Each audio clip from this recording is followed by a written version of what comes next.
अस्सलाम वालेकुम। आज एक छोटी सी बात कर लेते हैं ADHD के बारे में।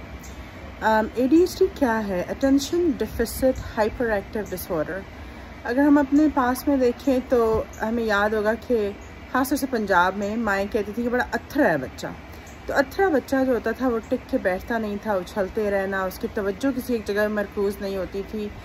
इस तरह के जो सिम्टम्स हैं अब मॉडर्न दुनिया में हम उसको ADHD कहते हैं। लेकिन क्या अथरा बच्चा जो एग्जैक्टली ADHD है? The simple answer is no, क्योंकि जो हालात हैं वो इतने ज़्यादा बदल चुके हैं दुनिया के कि अब जो है ना अथरा बच्चा is not equivalent to ADHD। ADHD कुछ और चीज़ है। अब क्यों ये और है कंपेयर टू अथरा चाइल्ड जो हम कहते थे? इसलिए कि सबसे पहले इसकी रीज़निंग देख लेते हैं कि ADHD बच्चों में क्यों हो रहा है। उसकी बहुत बड़ी जो वजह है वो हमारी जो डाइट है, हमारा जो लाइफस्टाइल है, ये दोनों चीज़ें उसमें काफ़ी ज़्यादा कंट्रीब्यूट करती हैं। ऑल्दो कहा जाता है कि जेनेटिकली भी ये जा सकता है, लेकिन जीन्स का मामला एक और है। वो फिर कैसे जीन्स उस चीज़ को रीड करते हैं और आगे जो है ट्रांसफ़र करते हैं, दैट्स डिफरेंट एरिया।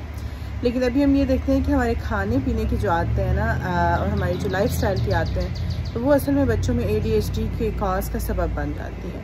उसमें से कुछ चीज़ें ऐसी जिन पे हम कंट्रोल कर सकते हैं और कुछ चीज़ें ऐसी जिन पे हमारा कोई इख्तियार नहीं रह गया। एक ये कि हमारी जो खुराक है, अगर हम डब्बे की खुराकें या बाज़ार की बनी खुराकें ज़्यादा खाते हैं तो उससे हमारे बच्चों के जिस्म में इस तरह के टॉक्सिन्स चले जाते हैं कि जिसके नतीजे में इस तरह की ऑटिज़म और ADHD इस तरह की बीमारियां जो बच्चों को हो सकती हैं। वो बज़ाहिर देखने में बिल्कुल ठीक होंगे, लेकिन वक्त के साथ पता चलता है कि उनको इस तरह की बीमारियां।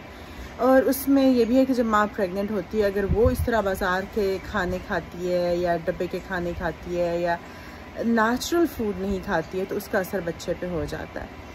और दूसरा जो हमारे कंट्रोल में नहीं है वो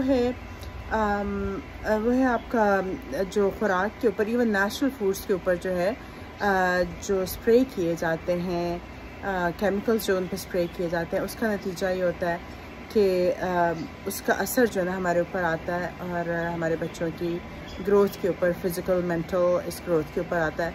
और स्पिरिचुअल ग्रोथ तो वैसे ही जो है आजकल आई डोंट नो कि कितनी सी माएँ हैं कि जो प्रेगनेंसी के दिनों में ज़िक्र, अल्लाह के ज़िक्र को बहुत प्रेफरेंस देती हैं और उसका असर भी ज़ाहिर बच्चे पे आता है। सो या ADHD के ये चंद एक रीज़न्स है। ये तो सिर्फ मैं एक जो है ना छोटा सा एरिया सब ये स्क्रैच कर रही हूँ। इसमें मुझे पूरी एक सीरीज़ बनाना पड़ेगी कि क्या रीज़न्स हैं और उनका हल क्या है, उनका इलाज क्या है, उनका क्या किया जाए।